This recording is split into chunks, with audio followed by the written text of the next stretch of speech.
Carlo Acutis was only 15 years old when he died in 2006, but his legacy has exploded across the world, not just because of his holiness, but because of the miracles linked to his name. Carlo wasn't a mystic in the traditional sense. He didn't levitate or bear the stigmata like Padre Pio, but he lived with a faith so intense, so pure, that heaven has confirmed his sanctity through supernatural signs, the kind that the Church investigates slowly, carefully, and reverently. Carlo had one mission: to make the Eucharist known and loved. He called it his highway to heaven. He created a website cataloging Eucharistic miracles around the world, believing that if people truly understood what happens at Mass, they would never miss it again. But after his death, something unexpected began to happen. Carlo himself became the miracle. The first miracle attributed to his intercession took place in Brazil in 2013. A young boy named Matthias, who suffered from a rare congenital condition called annular pancreas, was completely healed after his family prayed for Carlo's intercession.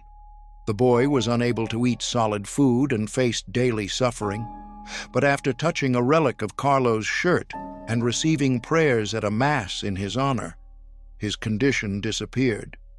Doctors were baffled. Tests showed a complete restoration of the pancreas. This healing was declared medically inexplicable and officially recognized by the Vatican in 2020, leading to Carlo's beatification. But that was just the beginning. Since then, dozens of reports have flooded in from around the world. Stories of people healed, protected, and spiritually awakened after calling on Carlo's help. Parents pray for their children. Young people struggling with addiction or depression say they feel hope for the first time in years.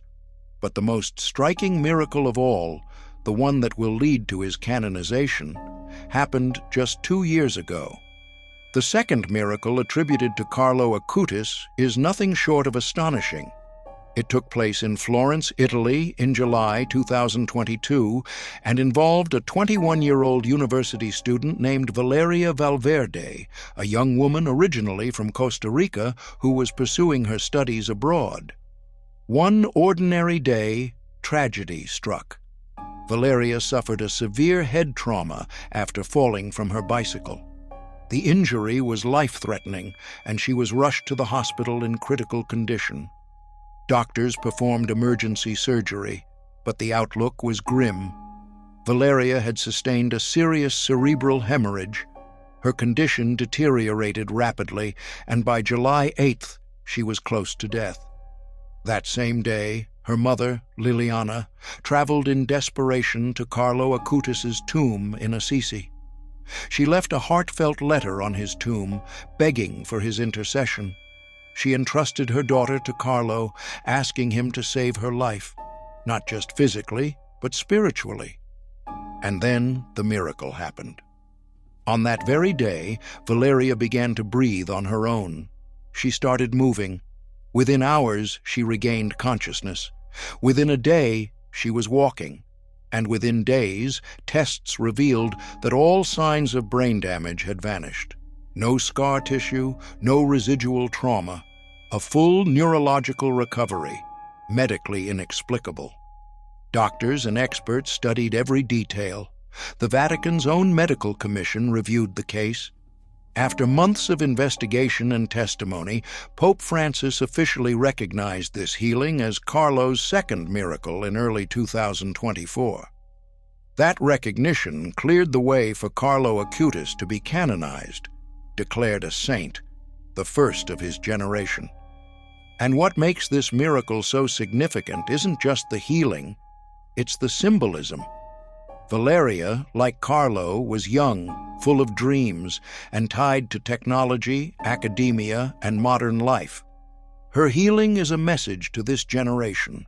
Holiness is real, miracles still happen, and heaven is not distant. Beyond the 2 Vatican-approved miracles, there are countless testimonies pouring in from all over the world, from people of all ages who believe their lives were changed after praying through Carlo Acutis' intercession. These stories may never be officially canonized, but they reveal the growing spiritual footprint of a saint who is clearly still working from heaven. In Poland, a teenage boy who had lost his faith entirely after the death of his father attended a youth retreat where Carlo's story was shared. He later told his priest that something changed inside him that night.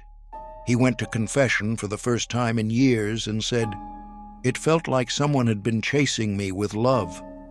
He now serves at his parish and credits Carlo's quiet witness for bringing him back. In Mexico, a family reported the unexplained healing of their infant daughter from a life-threatening heart defect after a prayer novena to Carlo. The child had undergone surgery, but wasn't expected to survive the complications. On the 9th day of the novena, her vitals stabilized, and within a week, her condition reversed entirely. Her doctors had no medical explanation. A young woman in the Philippines wrote that she had suffered from years of depression and suicidal thoughts.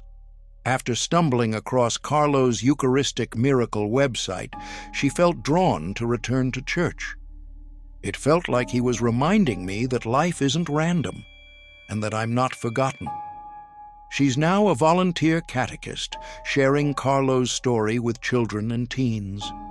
And there are dozens of stories like these: healings, conversions, career breakthroughs, reconciliations, all tied to the quiet influence of a teen saint in jeans and sneakers.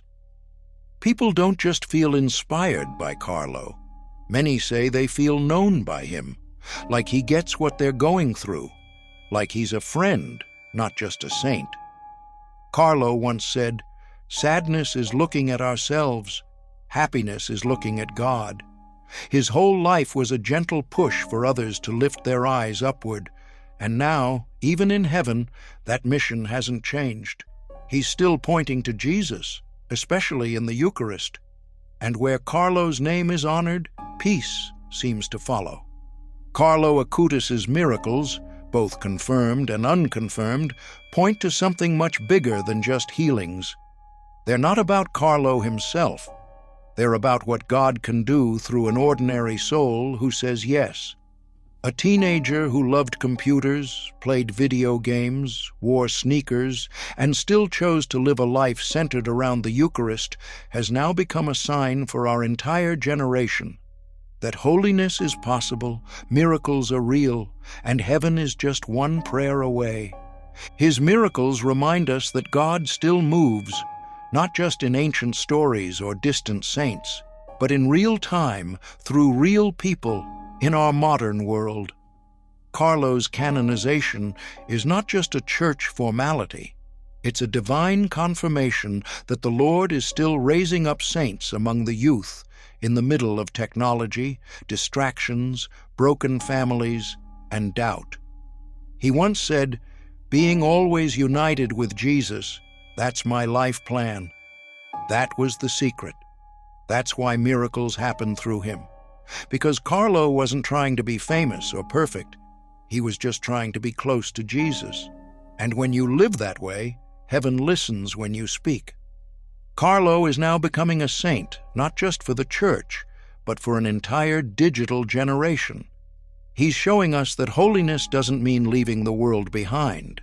It means sanctifying the world from within it. You can still love your phone, your hobbies, your friends, but when you love God more, everything around you begins to shine with purpose. So, if you're struggling to believe, if you're wondering whether God still sees you, if miracles still happen, look at Carlo, read the stories, say the prayer, ask him for help. Because through Carlo, God is showing us something powerful. You don't need to wait until you're older, holier, or more worthy. You just need to say yes, and heaven will do the rest.